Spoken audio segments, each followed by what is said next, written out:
While they waited for the spiral dancer to appear, Erin started to go over everything she could remember about them.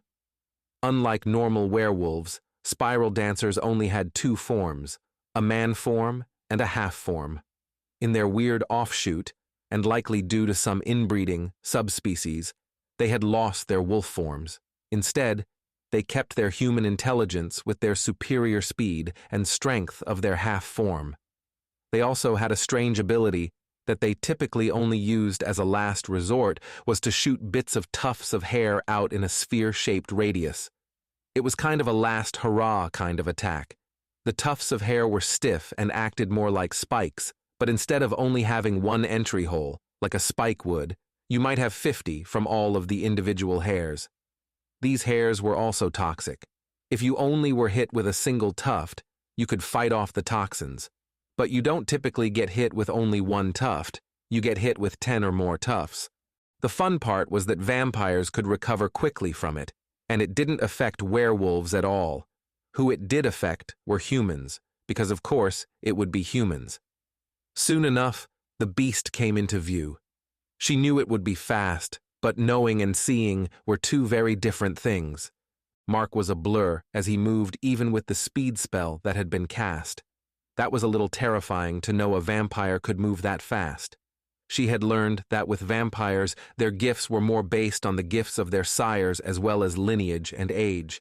Leo was keeping opposite Mark so that they could do their best to keep the spiral dancer who was in his half form in more or less one place. Each time Leo struck, the spiral dancer screamed in pain and rage from the burning silver. Then it would focus more on Leo while Mark got in hits. Back and forth they worked him, and Erin was surprised with how well they worked together. They did both have a common goal in staying alive and keeping their partners alive, so it was mutually beneficial to cooperate. Erin would catch the beast's feet, only for it to break free in moments.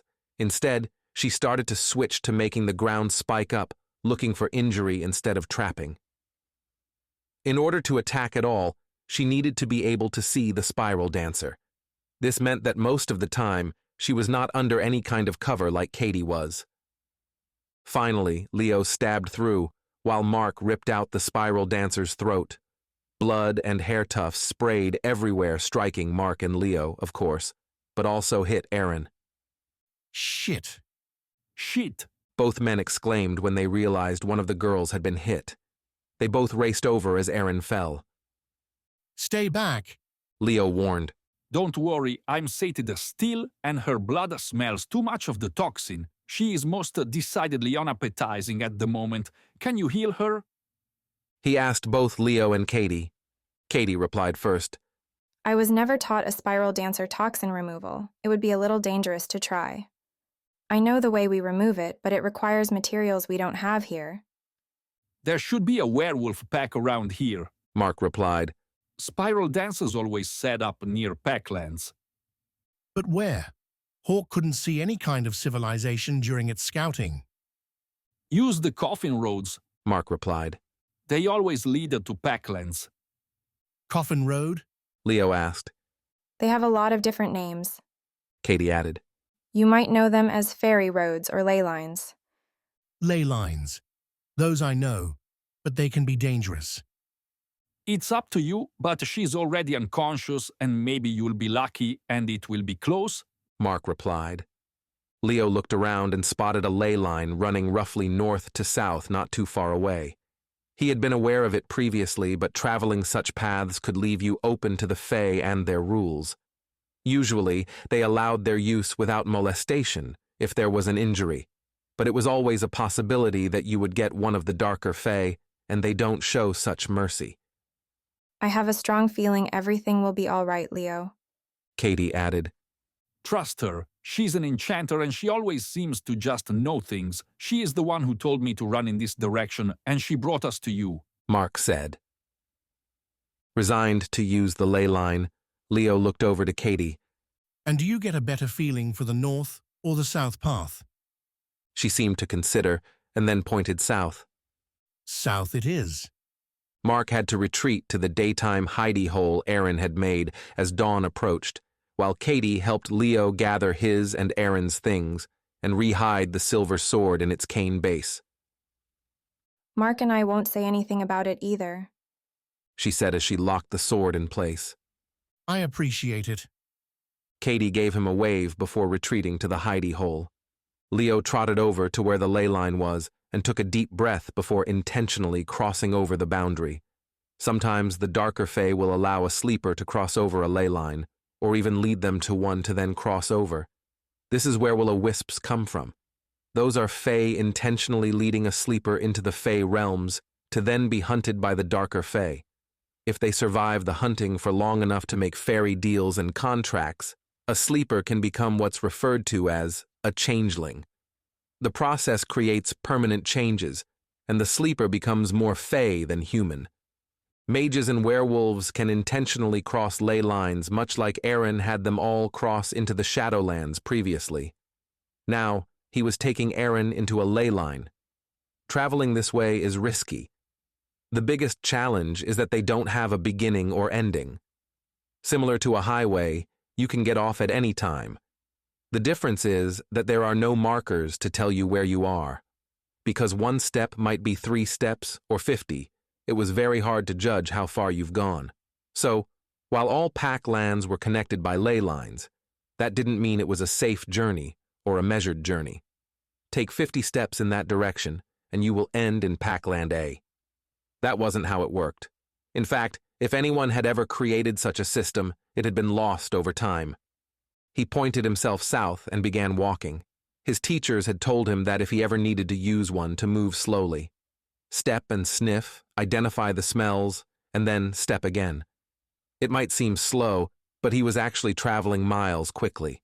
In about an hour, he smelled werewolves, so he stopped moving, took a tiny shuffle backwards so that he would not appear in the middle of the packlands, and sniffed again. He felt he was just on the edge of their territory, so intentionally stepped out of the ley line. He saw what looked like a ranch of some kind in the distance. Unlike werewolves in forested areas, wolves in more grassland or desert areas like this lived on large ranches. He knelt down so that he would not appear as an enemy, and then let out a distress howl. This was the correct way to approach a pack that wasn't yours if you were in need of help. If you were visiting or came upon them by accident, it would just be a normal howl. A minute or two later, he heard an answering howl. This meant that they saw him and were coming to him. He heard the horses before he saw them. It was weird to him that a werewolf would ride a horse, but let it go. When they came into view, he saw that they looked like they had a lot of Mexican ancestry, though. He had to admit that it made sense for the area they were in. The native werewolves would have mixed and bred with the Mexicans and Mexican indigenous tribes. There were 4 of them, and they halted their horses several yards away from Leo and then dismounted, and 3 of the 4 walked towards him, while the last stayed with the horses.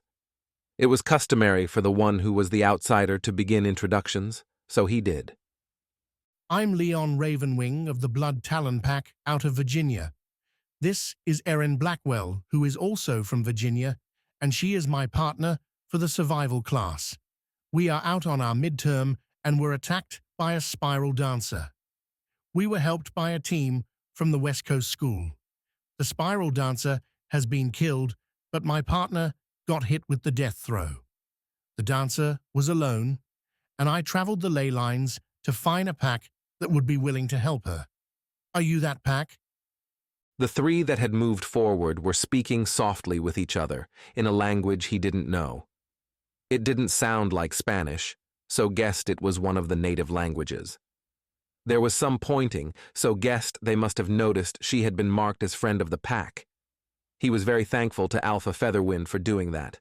He could have been turned away for working together with a vampire. Older vampires were known for kidnapping young werewolves to use as dog fighters.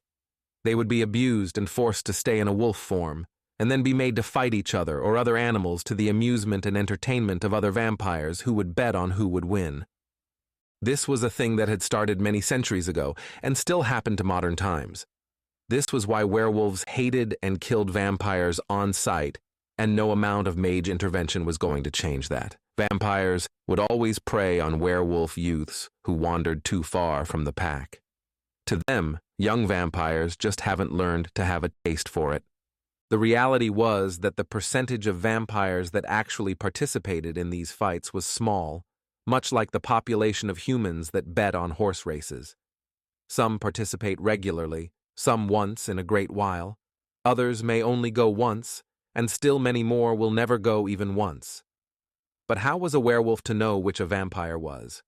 It was just as easy for a vampire to lie about it in order to lure a werewolf to be knocked out and tossed into a cage. One of the men stepped close and crouched down in front of Leo.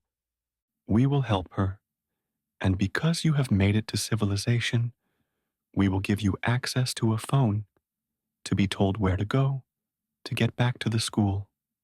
If it is far, we will also guide you there. If you have encountered one spiral dancer, it is possible that there are more close enough to be an issue. We will need to know how far away you were. For now, come. He led him back to the horses and helped him to get Aaron up, and then for him to get up behind another of the men. The ride back into the Packlands was short, and he was allowed to stay near Aaron as they cleansed her of the spiral dancer toxin. He was encouraged to rest, as it would take time to force her body to sweat out the toxin. Hey everyone, hope you loved the video. Don't forget to give it a thumbs up and hit subscribe for more awesome sci-fi content. You can also support us by hitting the thanks button or becoming a channel member. Your generosity helps us bring you more stellar stories. Every bit counts. Thanks a bunch.